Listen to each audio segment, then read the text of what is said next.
नमस्कार।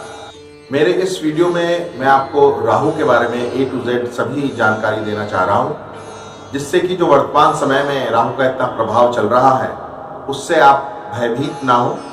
और ये पूरा वीडियो सुनने के बाद मुझे आशा है कि आप जो भी भ्रम राहु के संबंध में पाले हुए हैं वो सब समाप्त हो जाएंगे और आपका डर निकल जाएगा। आप और हम सभी सप्त ऋषियों की कहानियाँ, ध्रुव तारे की कहानी, विभिन्न ग्रहों की कहानी अपनी दादी माँ और नानी माँ से सुन के बड़े हुए हैं।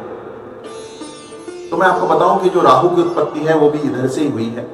जो सप्त ऋषि थे अपने, ऋषि वशिष्ठ, ऋषि कश्यप, अत्रि ऋषि, गौतम ऋषि, विश्वामित्र ऋषि, ऋषि भारद्वाज और ऋषि जमदग्नि, ये सारे 7 ऋषि थे जिनको अपन सप्त ऋषि मंडल कहते हैं। यदि आप रात को छत पे हम सोया करते थे तब एक क्वेश्चन मार्क के रूप में हम दादी माँ दिखाती थी, तारों का एक क्वेश्चन मार्क बना हुआ होता था जिसमें 7 तारे होते थे। इसी को सप्त ऋषि मंडल कहते थे। इसके अंदर जो कश्यप ऋषि हैं उन्हीं से संपूर्ण पृथ्वी के जितने भी जीव जंतु हैं उनकी उत्पत्ति लगभग मानी गई है।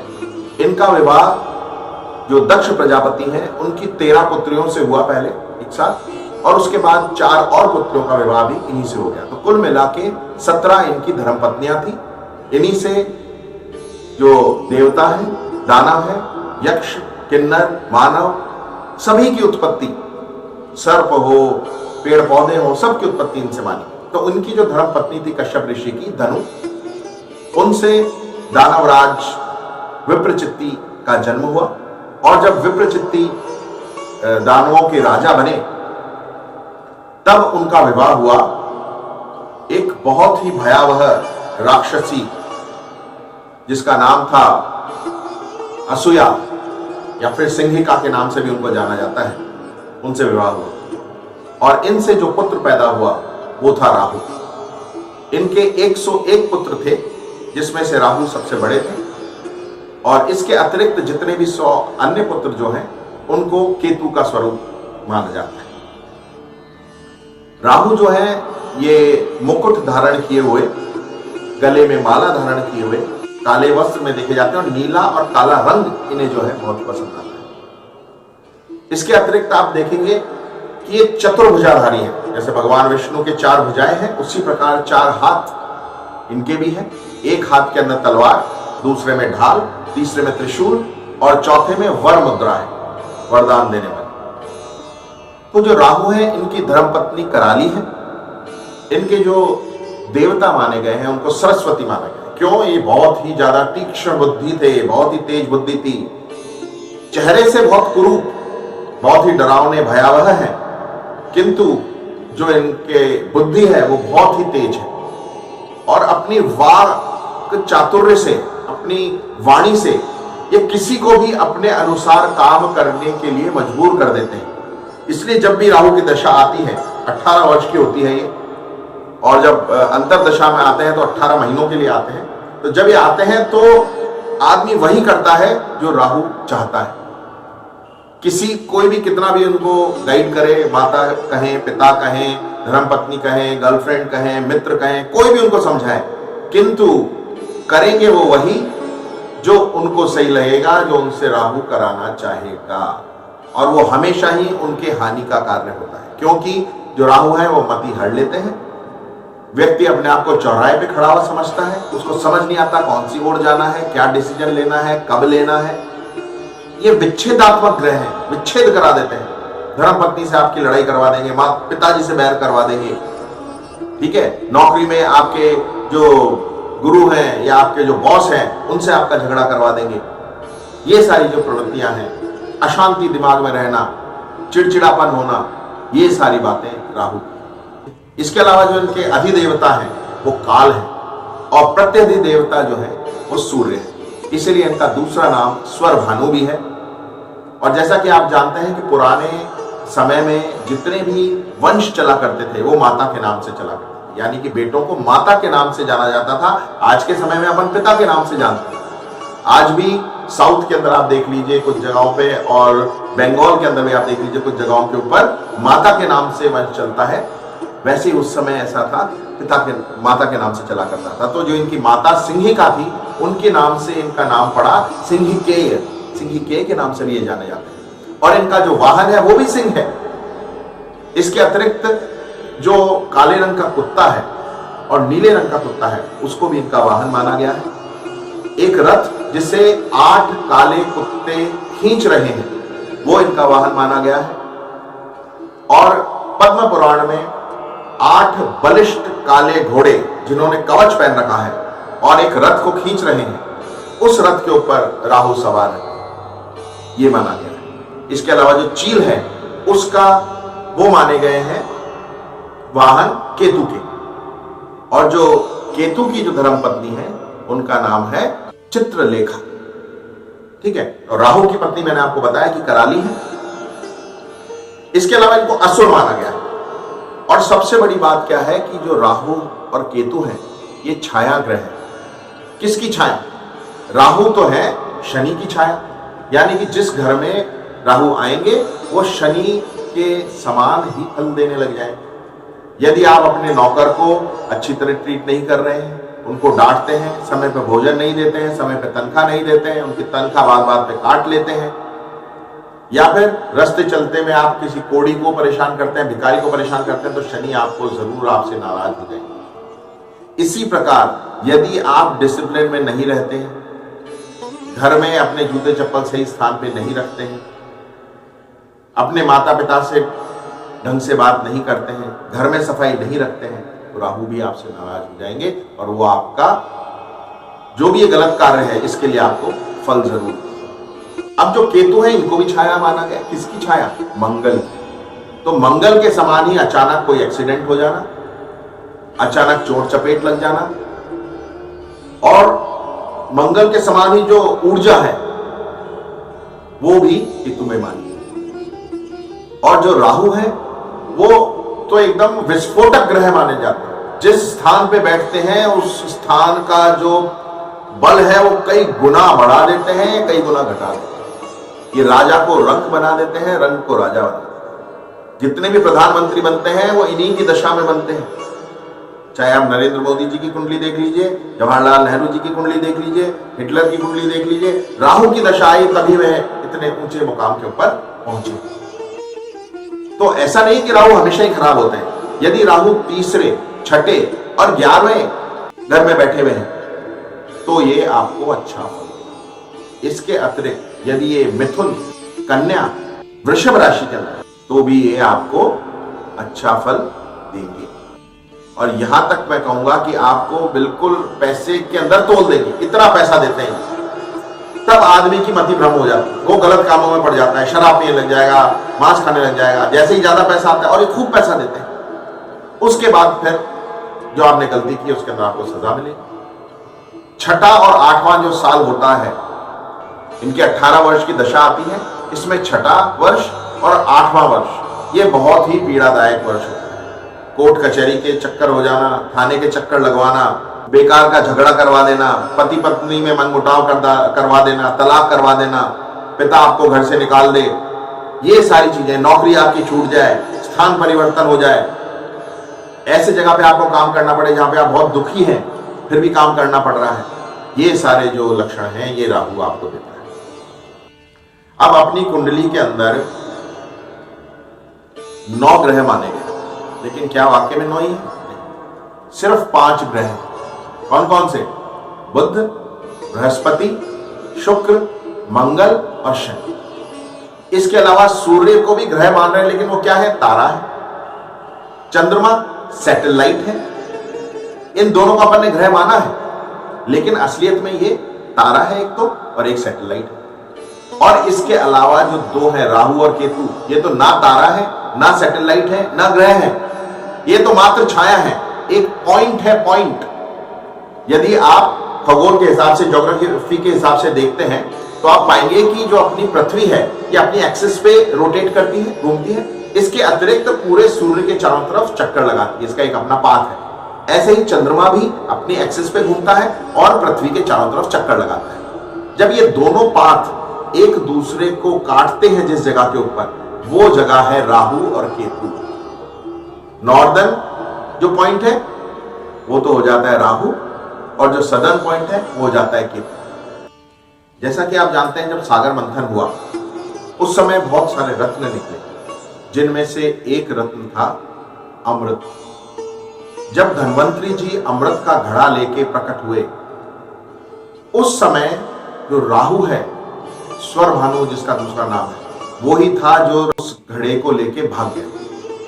और उस समय उस छीना झपटी में 4 बूंदें जो थी अमृत की, वो धरती पे आके गिरी। जिन 4 स्थानों पे ये अलग अलग 4 बूंदें गिरी, वहां पे आज अपना कुंभ का मेला जो है वो होता है। और ये 4 स्थान है उज्जैन, प्रयाग, नासिक और हरिद्वार। प्रयाग को आप जानते हैं इलाहाबाद भी के नाम से जाना जाता है आजकल, यहाँ पे प्रयागराज है। और जो हरिद्वार है उसको मोक्ष का द्वार भी कहा जाता है। तो ये 4 स्थान है जहां पे गिरे। अब जब ये राहु लेके भाग गया, और उसी समय क्या हुआ था, जो सारे राक्षसों के जो गुरु हैं शुक्राचार्य जी, उन्होंने संजीवनी मंत्र सिद्ध कर दिया। तो जो जितने भी देवता हैं बहुत ज्यादा घबरा गए कि संजीवनी मंत्र इनके गुरु के पास आ गया है, और राक्षस जो है वो अमृत का पूरा घड़ा लेके भाग गए हैं और उन्होंने सारा अमृत पी लिया। तब तो निश्चित रूप से इस पृथ्वी का विनाश हो जाए। तो उन्होंने जो विष्णु भगवान है, चक्रधारी विष्णु भगवान, उनको रिक्वेस्ट किया। तो उन्होंने मोहिनी का रूप धरा, क्योंकि जितने भी राक्षस हैं या राक्षस प्रवृत्ति के लोग हैं, वो अप्सराओं से, महिलाओं से अति आसक्त रहते हैं। और उन्होंने ऐसा मोहिनी का रूप धर के वो गए उनकी सभा के अंदर राक्षसों की, कि वो एकदम जो उनका राजा था वो मोहित हो गया और उनको नृत्य करने के लिए उसने। तो जब उन्होंने नृत्य किया, इस तरह से उन्होंने अपनी माया के अंदर उनको जकड़ लिया और उनको मना लिया कि वो जितने भी देवता हैं उनको भी वहां पे बुलाएं, क्योंकि वो इनसे छोटे हैं, और उनको भी पंक्तिबद्ध बिठा दिया जाए। तो जब देवता वहां पे आ गए, तब मोहिनी यानी कि भगवान विष्णु ने कहा कि मैं इनको, क्योंकि छोटे हैं, पहले अमृतपान करा देती हूँ, फिर आपको दूंगी। सारे राक्षस ऐसे मोहवश थे कि वो मान गए। वो अपनी पंक्ति में बैठे रहे और जितने भी देवता थे वो अलग पंक्ति में बैठ गए, और उनको एक के बाद एक मोहिनी जी अमृत पिलाने लगी। किंतु राहु, जो कि बहुत ही तीक्ष्ण बुद्धि था, जैसे मैं आपको बता चुका हूं, उसके तेज दिमाग में ये बात आ गई कि जरूर कहीं ना कहीं छल हो रहा है। हो सकता है कि सारा अमृत सिर्फ देवताओं में ही वितरित कर दिया जाए और हम राक्षसों को कुछ ना मिले। तो उसने अपना रूप बदला और जाके देवता बनके देवताओं की लाइन में जाके बैठ गया। अब भगवान विष्णु ने मोहिनी के रूप में जैसे ही उसको अमृत दिया, उसने मुंह में उसको लिया। उसी समय चंद्रमा और सूर्य, जो कि हर समय 24 घंटे रहते हैं, उन्होंने देख लिया और पकड़ लिया। उन्होंने तुरंत इस बात की सूचना मोहिनी को दी, यानी भगवान विष्णु को दी, और भगवान विष्णु ने अपना चक्र चला करके उसका जो धड़ है वो अपने सिर से अलग कर दिया। लेकिन अपने पुराणों में एक बात कही गई है कि जब भी आप कोई भोजन ग्रहण करते हैं तो आपको उतनी बार चबाना है जितने दांत हैं आपके मुंह के अंदर। यदि 32 दांत है तो कम से कम 32 बार उस कवे को आप चबाइए। उसके बाद उसको बिल्कुल पानी के जैसा बना के उसके बाद आपको अंदर लेना है। और यदि आप पानी भी पीते हैं तो सीधे नहीं पी लेना है, उसको आपको मुंह में घुमाना है और ऐसे चबाना है जैसे आप कोई पीसेस खा रहे हो, और उसके पश्चात आपको उसको पेट में लेना है। क्यों बताया गया है? क्योंकि जब आप सलाइवा उसमें मिलता है, जब आपको चबाते हैं सलाइवा उसमें मिलेगा, उसको डिकम्पोज करेगा, और आपकी जिह्वा से ही आपके खून में 15 से 20% जो आपका भोजन है सीधा ही एब्जॉर्ब कर लिया जाता है। तो जब राहु ने इस अमृत को मुंह में लिया और उसने घुमाया, इतनी देर में उन्होंने चक्र चला दिया था और उसका गला अलग कर दिया। लेकिन क्योंकि जीभ से जो अमृत एब्जॉर्ब हो गया, उसके कारण उसका जो हेड था जिसमें अमृत था वो तो नहीं मरा, मान लिया, लेकिन जो धड़ का पोर्शन था, बाकी की बॉडी थी, उसमें भी खून में मिलके जो अमृत जा चुका था, इसकी वजह से वो भी शिथिल नहीं पड़ा और वो भी मरा नहीं, और वो 2 भागों में, एक राक्षस डबल राक्षस हो गया, 2 भागों में हो गया। और आप देखते हैं कि पुराने जमाने में जो डाकू लोग हुआ करते थे, जब वो सरेंडर कर देते थे, या आज के जमाने में भी जो नक्सली कभी सरेंडर करते हैं, तो सरकार उनको मुख्य धारा में लाने के लिए, वापस वो विपथ ना हो जाए, वापस वो गलती नहीं करने लग जाए, गलत मार्ग पे नहीं चले जाए, उनको प्रोत्साहन रूप में अच्छी अच्छी चीजें देते। कैसे? उनको खेती के लिए जमीन दे देते हैं, उनको मकान दे देते हैं, उनको स्थापित कर देते हैं। ऐसे ही किया ब्रह्मा जी ने। ब्रह्मा जी ने देख लिया कि अब सारे देवता तो अमर हो चुके हैं, लेकिन राक्षसों में मात्र एक राहु ही है जो कि अमर हुआ है, और अमर होने के बाद उसका कुछ नहीं बिगाड़ा जा सकता। तो बेहतर यही होगा उसको अपने ही गुट में शामिल कर लिया जाए।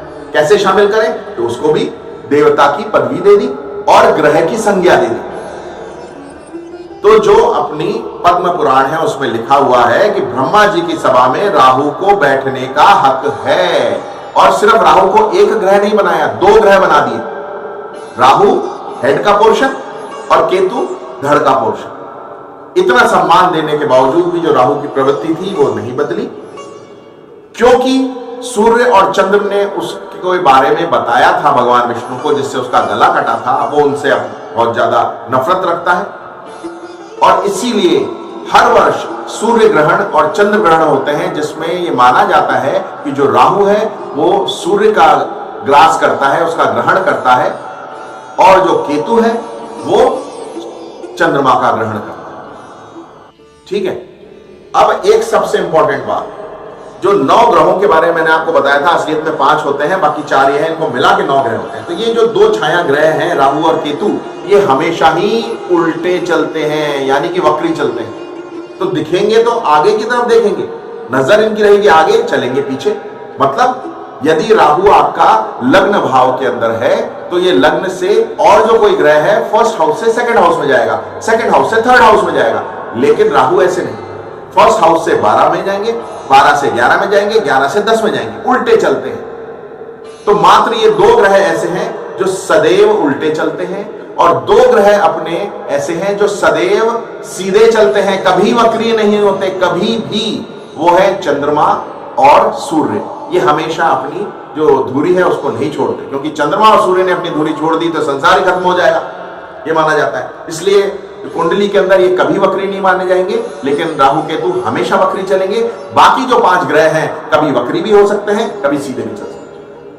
वक्री का मैंने आपको अर्थ बता दिया, उल्टा चलना। लेकिन क्या यह संभव है कि कोई ग्रह ब्रह्मांड के अंदर उल्टा चलने लग जाए? सब कुछ अस्त व्यस्त हो जाएगा। असलियत में नहीं होता है ऐसा, यानी कि असलियत में वह ग्रह उल्टा नहीं चलता है, उसकी स्पीड के अंदर कमी आ जाती है। एक एग्जांपल दे रहा हूं आपको। सपोज बृहस्पति ग्रह 100 किलोमीटर पर आवर की रेट से चल रहा है। अब जब वो वक्री हुआ तो वो 100 के बजाय 10 किलोमीटर पर आवर की रेट से चलेगा, और जो उसके आसपास के ग्रह हैं वो तो सब उसी गति से चल रहे हैं। तो एक दिन बाद सपोज राहु को एक स्थान से दूसरे स्थान पे पहुंचना था, या मतलब बृहस्पति को एक स्थान से दूसरे स्थान पे पहुंचना था, वहां वो नहीं पहुंच पाएगा। वो 3 दिन या 10 दिन बाद पहुंचेगा। क्यों? क्योंकि उसकी स्पीड 10 ही है, अभी होनी चाहिए थी 100, है 10।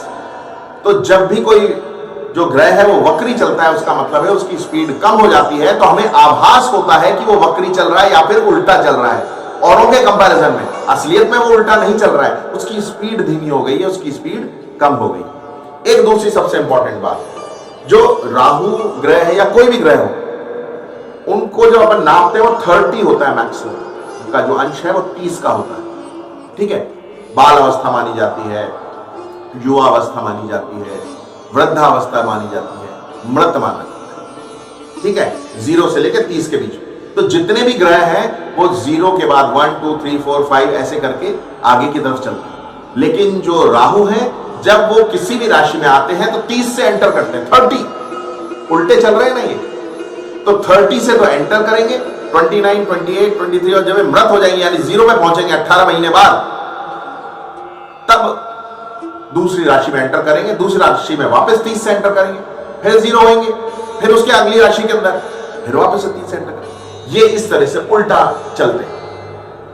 अब एक जो और इंपॉर्टेंट बात मैं आपको बता दूं, जो राहु है ये सिर्फ सूर्य और चंद्रमा को ही परेशान नहीं करता, इनकी प्रवृत्ति ऐसी है, लगता अपने को ऐसा है कि सूर्य चंद्रमा को सबसे ज्यादा कर रहे हैं, बाकी ये सारे ग्रहों को, सबको ही, संसार के हर प्राणी को परेशान करते हैं। और यही कारण है कि हम पंचांग के अंदर राहु काल देखते हैं। राहु काल प्रतिदिन हर रोज 24 घंटे में से मिनिमम 24 मिनट का तो होता ही है, कभी 1 घंटे का भी हो जाता है, कभी 2 घंटे का भी हो जाता है, वो गणना के हिसाब से रहता है। तो ये जो है हर रोज ऐसा प्रभाव कुछ समय के लिए हर दिन के 24 घंटे में डालते हैं राहु और केतु, कि उस समय आप कोई भी शुभ कार्य निषेध मानते हैं, अपन कोई शुभ कार्य नहीं कर सकते, इतना ज्यादा प्रभाव है राहु और केतु। एक सबसे इंपॉर्टेंट बात कि जो राहु है उनकी दृष्टि गुरुवत है, गुरु यानी बृहस्पति के समान। बृहस्पति की दृष्टि कैसी है? त्रिकोणात्मक दृष्टि। यदि राहु लग्न में यानी कि पहले भाव में बैठे हुए हैं तो कहां देखेंगे? बिल्कुल अपोजिट, सामने 7वें ग्रह में। एक इंपॉर्टेंट और बात है कि राहु और केतु हमेशा एक दूसरे से 180 डिग्री पे रहते हैं, बिल्कुल सीधे सामने।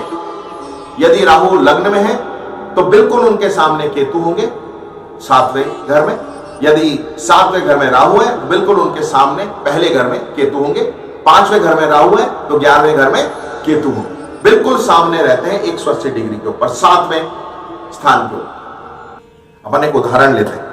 यदि राहु लग्न में बैठे हुए हैं फर्स्ट हाउस के अंदर, तो कहां पे उनकी दृष्टि पड़ेगी? सामने वाले तीनों ग्रह, तीनों जो भाव हैं एक लाइन में, 5वां, 7वां और 9वां, इन तीनों पे इनकी दृष्टि पड़ती है। और शास्त्रों में कहा गया है कि जो ग्रह जिस स्थान पर बैठता है उससे अधिक प्रभाव उसका उस स्थान पर होता है, उस भाव में होता है, उस घर में होता है जहां पे वो देख रहा होता है। तो राहु अगर फर्स्ट में बैठे हैं तो 5th, 7th और 9th को देखेंगे तो वहां उनका प्रभाव और अधिक होगा। तो यानी प्रभाव अधिक होगा मतलब 12 में से 4 को राहु ने कंट्रोल कर लिया। 12 अपने जगह होती है कुंडली के अंदर, 12 खाने होते हैं, उनमें से 4 को तो राहु ने कंट्रोल कर लिया। ऐसे ही केतु भी सेम तरह से सामने वाले 4 को कंट्रोल कर लेते हैं। मतलब क्या हुआ? 12 में से 8 जो खाने हैं, 8 भाव के ऊपर किसका कंट्रोल है? राहु का। What does that mean? It means 66.66% control over the entire कुंडली। लगभग 70% जिसका होल्ड है आपकी कुंडली के ऊपर, वो ग्रह तो सबसे ज्यादा पावरफुल हुआ। इसीलिए कई लोग बोलते हैं बुध सबसे ज्यादा पावरफुल है, सबसे मेन माने जाते हैं। क्यों? क्योंकि जो कन्या है उसके अंदर जो अंडे होते हैं जिससे बच्चे का जन्म होता है, उसको माना गया है बुध। तो जो उत्पत्ति का कारण है, इसलिए बुध को कई जने मानते हैं। कई जने बृहस्पति यानी गुरु को बोलते हैं सबसे इंपॉर्टेंट। क्यों? क्योंकि वो देवताओं के गुरु हैं, इसलिए। लेकिन मेरे पर्सनल विचार में मैं बोलता हूं आपको कि राहु केतु जो हैं वो सबसे ज्यादा प्रभाव डालते हैं आपकी कुंडली में, क्योंकि वो 8 जो स्थान है उनके ऊपर उनका कब्जा रहता है। और जितने भी काल सर्प योग हैं वो राहु और केतु ही देते हैं। क्यों? क्योंकि ब्रह्मा जी ने इनको सर्प के समान माना है। जो सर्प का मुंह है वो तो राहु को माना है, सर्प की जो पूंछ का हिस्सा है वो केतु को माना है। और यदि आप अभी देखेंगे जो ड्रैगन है चाइना का, वहां पे चाइना में क्या हो रहा है? ड्रैगन ही ड्रैगन की पूजा होती है, यानी कि राहु का इफेक्ट उधर सबसे ज्यादा है। राहु और केतु को पूजने वाला स्थान है वो, वहां से ही जन्म हुआ है कोरोना का। पूरा मायावी ग्रह है, छल करने वाला। इसके ऊपर एक वीडियो अलग बना रहा है मैंने, वो आप जरूर देखिएगा कि क्या वाकई में ही चाइना ने ही बनाया है ये वीडियो, और क्या एंटीडोट है चाइना के पास, वो जानबूझ के नहीं दे रहा है दुनिया को। इसके ऊपर एक वीडियो बनाया है, वो आप देखिएगा। और अभी का जो अपना मुद्दा है उसके ऊपर आते हैं। तो जिस तरह से मैंने आपको बताया, राहु और केतु बिल्कुल आमने सामने होंगे, पूरा कंट्रोल इनका रहेगा। इसी के अलावा सूर्य चंद्र पे नहीं, सारी राशियों पे नहीं, हर जगह पे आपको राहु का कंट्रोल मिल जाएगा। कैसे? आपके शरीर के अंदर सिर और ठोडी को राहु माना गया है। राहु की दशा आते ही आपको चोट चपेट लगनी है 100%। कहां पे? सिर पे, ठोडी पे। अब जानवरों के अंदर किसको? हाथी को, और जंगल में पाए जाने वाला चूहा जिसके ऊपर तीखे तीखे कांटे निकले रहते हैं, यानी झाऊ चूहा भी जिसको अपन कहते हैं, तो ये दोनों राहु माने गए। इसके अलावा वृक्षों के अंदर नारियल और दुर्वा घास जो है, जो कहीं भी उग जाती है, उगने नहीं देते अपन। वीड्स क्या करता है किसान, जो भी खेत रोपता है तब कोई भी फसल बोई, बीच में वीड्स उग जाएंगी, अनवांटेड प्लांट्स उग जाएंगे, खरपतवार उग जाएगी, उसको निकालता है। खरपतवार कौन है? ये है राहु। ऑटोमेटिक वो अपना राहु ठीक कर रहा है दिनचर्या के अंदर, समझ रहे हैं आप? तो ये है राहु। मेरा एक और वीडियो है जिसमें मैं आपको बताऊंगा कि आप दिनचर्या में कैसे अपना राहु बिगाड़ते हैं, कैसे सुधारते हैं, ठीक है। इसके अतिरिक्त आप जो वस्त्र पहनते हैं उसमें भी राहु का प्रभाव है। कैसे? पतलून और पजामा दोनों राहु। आपको कभी भी जिसकी राहु की दशा आई हुई है उसको तो पहनना ही नहीं चाहिए काला पैंट। अब आप कहेंगे साहब नहीं तो यूनिफॉर्म ही है, सफेद और काला, ये दोनों पहन के हमको रोज जाना होता है, मैं तो हो ही नहीं सकता कि मैं नहीं पहनूं, राहु की दशा चल रही है मेरी। तो उसके लिए आपके लिए उपाय है कि एक हरा रुमाल यदि आप अपनी जेब में रख लेते हैं, यदि आप माँ दुर्गा की, काली मैया की पूजा करते हैं, मेरा जो चैनल है सनातन सत्य एस्ट्रो प्रेडिक्शंस, इसके ऊपर आपको काली चालीसा मिल जाएगी, आप उसको डाउनलोड करिए, उसको सुनिए। राहु की दशा पे आपको बहुत ही लाभ मिलेगा, सिर्फ सुनना है आपको। और यदि आप बोल पाए संस्कृत में तो उससे तो बहुत अच्छी कोई बात ही नहीं। इसके अतिरिक्त राहु कवच 1 मिनट का संस्कृत के अंदर मैंने आपके लिए उच्चारित करके रखा है, उसको आप डाउनलोड करें, डेली सुने, जितने ज्यादा सुनेंगे उतना फायदा होगा। केतु कवच मात्र 1 मिनट का, वो भी आप सुन सकते हैं, बोले तो और भी अच्छा है, ठीक है। तो ये सब आप सनातन सत्य एस्ट्रो प्रेडिक्शंस जो मेरा यूट्यूब चैनल है उससे डाउनलोड कर सकते हैं और लाभ उठा सकते हैं। अब अपन बात करते हैं कि कौन से ग्रह राहु के मित्र ग्रह माने गए। तो जो बुध है, केतु है और शनि, इनको मित्र ग्रह माना गया है। सूर्य और चंद्रमा आप जानते ही हैं कि दुश्मन शत्रु ग्रह है, साथ में मंगल को भी शत्रु ग्रह माना गया है। और सम यानी कि न्यूट्रल जो माने गए हैं राहु केतु के साथ, वो माने गए हैं अपने दोनों गुरु, यानी कि देवताओं के गुरु बृहस्पति या गुरु जिनको अपन कहते हैं, और राक्षसों के जो गुरु हैं शुक्राचार्य, शुक्र, वो। तो शुक्र और बृहस्पति दोनों को सम माना गया। इसके अलावा जो इसका नक्षत्र है वो आर्द्रा नक्षत्र है, और पेशा जो राहु का माना गया है वो सेवा मानी गई है। ये आपसे बिना पूछे आपकी सेवा करने आ जाते हैं, और ये छाया ग्रह है, छाया के रूप में चुपचाप आएंगे, आपको मालूम भी नहीं पड़ेगा, आपका मति भ्रमित कर देंगे, चलिए, ठीक है ना। तो राहु के समय कभी भी आप इस चीज से डरते हैं तो कारण क्या होता है कि आप सजग नहीं होते हैं। तो यदि राहु पे आपको काबू पाना है, ठीक है, तो क्या करना है? सजग रहना है। ये बहुत ही चालाक, चतुर, मक्कार, नीच और जालिम ग्रह माना गया है। यदि ये आपके ऊपर आ गया तो निश्चित तौर पे आपकी सोच को हर लेगा, आपके शत्रुओं को बढ़ाएगा, ऐसे काम करवाएगा जिससे आप 100% पुलिस के केस में फंसे, कानूनी पे केस में फंसे, लांछन लगे आपके ऊपर, और आप कोर्ट कचहरी थानों के चक्कर काटते रहे। इसका सबसे बढ़िया उपाय है, यदि राहु की दशा आपके ऊपर आई है तो कोई केस हो उससे पहले आप खुद ही थाने में जाके वहां पे थोड़ा सा जल ग्रहण करके आ जाइए। घूमते फिरते गए थाने में आसपास, वहां पानी होता ही मिलता ही है, वहां के किसी भी नल से आपने पानी भरा, जग में पड़ा रहता है, उसमें पानी जो रहता है वो पिया, 1 मिनट बैठ के आ जाऊंगा, ऑटोमेटिक उसकी आपने जो कंडीशन है वो पूरी कर दी। ऐसे ही आप कोर्ट में जाइए, कोर्ट के अंदर कहीं पे भी जल का जो स्थान है वहां पे जल पिया, 1 मिनट बैठे। तो मैं मानता हूं कि आपने अधिकतर जो बातें हैं वो मैंने आपको बता दी है। रंग जो है राहु का वो काला है, तो आपको पहले ही मैंने बता दिया, इसको आपको अवॉइड करना है, नीले रंग को आपको अवॉइड करना है।